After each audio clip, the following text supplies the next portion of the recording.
organized labor's hope for a new minimum wage appears to have been dashed as the federal government failed to announce an offer to beat the Workers' Day deadline.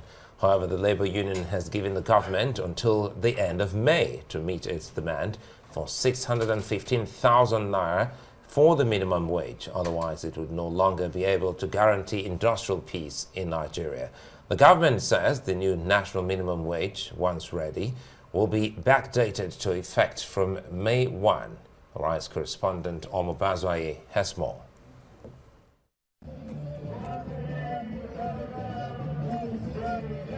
On the occasion of this year's International Workers' Day, Nigerian workers joined the tradition that celebrates the struggle of workers across the world every May Day with a theme, People First, that seems to resonate with their demand back home.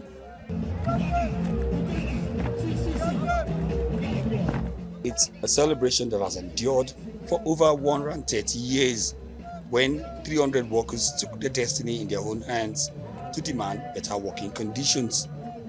In Nigeria, organized labor NLC and TUC followed in the footsteps, insisting on a new national minimum wage of 615,000 naira, which they consider as a living wage, while saying that anything short than that would be unacceptable.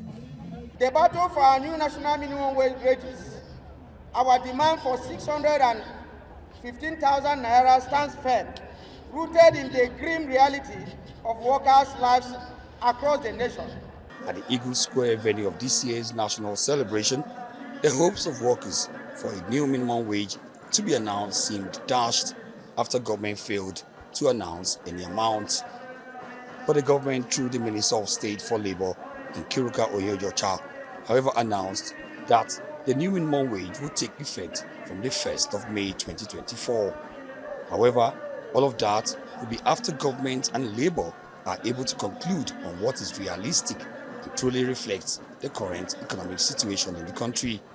The Nigerian workers should be rest assured that despite the short delay, the minimum wage will take effect on from 1st May 2024. We are not going to lose any time.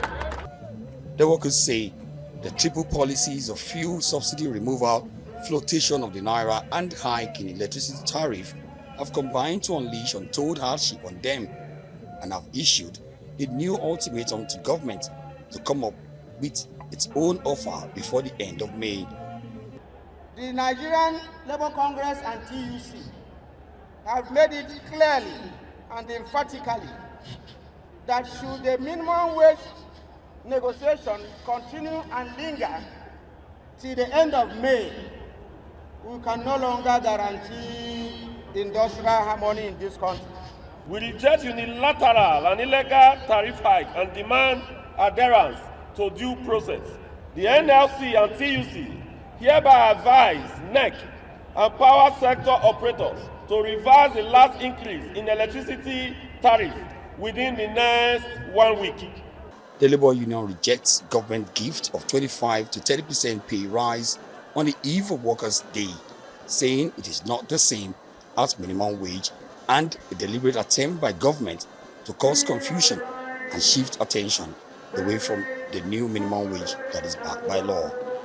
The fact that they are trying to do it now, we suspect the intention. Why will they announce it now to create confusion? For over 4 years, the National Public Service Negotiating Council have been asking for this harmonization. So if they are harmonizing it now, fine and good, but it's not wage review.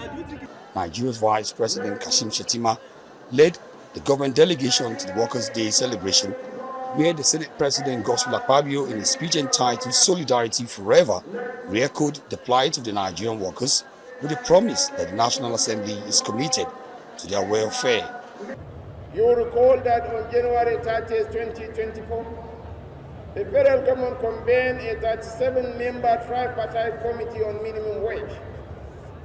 Unfortunately, despite concerted efforts, the committee was unable to reach a consensus at its last meeting. These shall be resolved soon, and I assure you that your days of worrying are over. Despite the current harsh economic realities that has dimmed the hope of many and weakened the purchasing power of many Nigerian workers, many of them have made it here at the Eagle Square with their hearts and cap full of pride and happy to be able to contribute to the wealth of a nation, a wealth they hope would sooner rather than later translate into a better life for them. Omo Bazwai, Arise News.